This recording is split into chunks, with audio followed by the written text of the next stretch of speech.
नमस्कार दोस्तों, स्वागत है आपका हमारे YouTube चैनल महादेव योगी पर। आज की वीडियो में हम बात करेंगे धातु रोग की समस्या में कौन से प्राणायाम करने चाहिए। आज मैं आपको दो ऐसे प्राणायाम बताऊंगा जो धातु रोग में बहुत ही ज़्यादा लाभदायक होने वाले हैं। तो चलिए शुरू करते हैं। दोस्तों, सबसे पहला प्राणायाम जो है वह है शीतली प्राणायाम। अगर आपको धातु रोग या उससे रिलेटेड किसी भी प्रकार की समस्या है तो ये प्राणायाम बहुत लाभ देने वाला है। करना किस प्रकार से है? बहुत सरल सिंपल विधि है। आपको किसी भी आसन में सुखपूर्वक बैठ जाना है। उसके बाद आप अपने हाथ से कोई भी मुद्रा लगा के रख सकते हैं और अपनी जीभ को बाहर निकालकर ऐसे गोल बना देना है। उसमें से सांस को अंदर भरेंगे, यथाशक्ति कुंभक करेंगे। उसके पश्चात राइट नोस्ट्रल को राइट अंगूठे से बंद करके लेफ्ट साइड से उस सांस को बाहर निकाल देंगे। उसके बाद फिर से उसी प्रकार से सांस को अंदर लेना है, फिर कुंभक, फिर बाहर निकाल देना है। 2 राउंड में आपको करके दिखाता हूँ। स्पाइन सीधी रहेगी, जीभ को बाहर निकाला,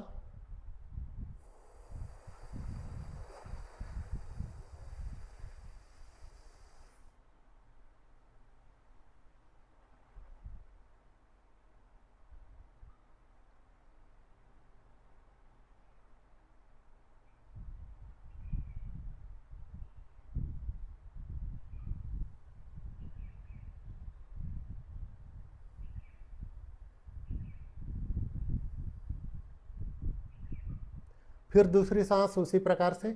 आप चाहे तो कुंभक करते वक्त जालंधर बंद भी लगा सकते हैं।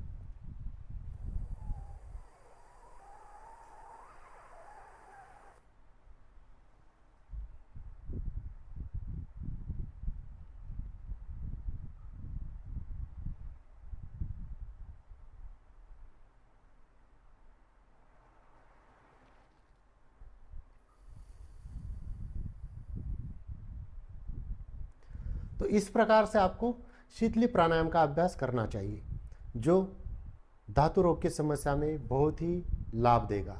दूसरा प्राणायाम है दोस्तों बाह्य कुंभक प्राणायाम। बहुत ही उपयोगी प्राणायाम है और बहुत सिंपल सरल विधि है इसकी भी। करना किस प्रकार से? सीधा बैठ जाइए किसी भी सुखासन, पद्मासन, सिद्धासन में।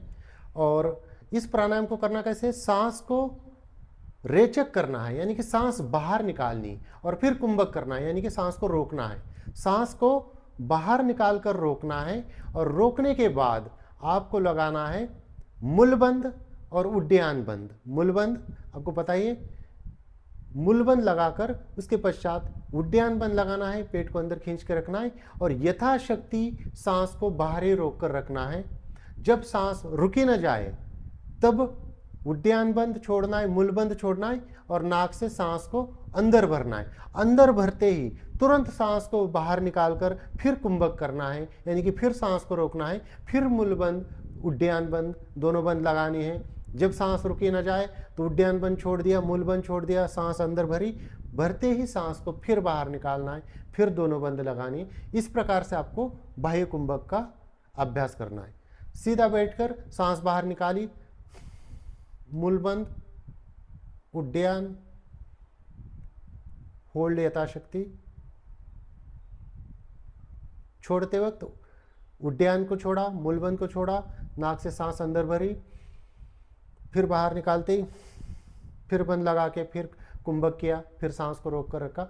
तो इस प्रकार से आपको अभ्यास करना है। मूलबंद कैसे लगाते हैं, इसके क्या लाभ है आपको पता नहीं तो उसकी सेपरेट वीडियो हमारे चैनल पे है। उड्डयन बंद की भी सेपरेट वीडियो चैनल पे है, तो वो देखकर आप दोनों बंद सीख सकते हैं। और बाह्य कुंभक जो मैंने बता ही दिया, सांस को बाहर निकाल कर होल्ड करना, अंदर भरते ही तुरंत उसको बाहर निकालना, फिर होल्ड करना बंदों के साथ। इस प्रकार से आप स्टार्टिंग में 3 राउंड, फिर 5, 7, 9, 11, 21 राउंड तक भी आप इस प्राणायाम को बढ़ा लीजिए।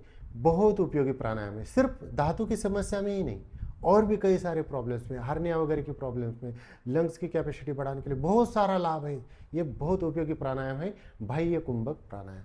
तो दोस्तों, ये थी कुछ जानकारी धातु रोग में उपयोगी प्राणायाम के बारे में। इसी प्रकार से और जानकारी के लिए हमारे चैनल को सब्सक्राइब कीजिए, इस वीडियो को लाइक कीजिए, अपने दोस्तों के साथ शेयर कीजिए। स्वस्थ रहिए, मस्त रहिए।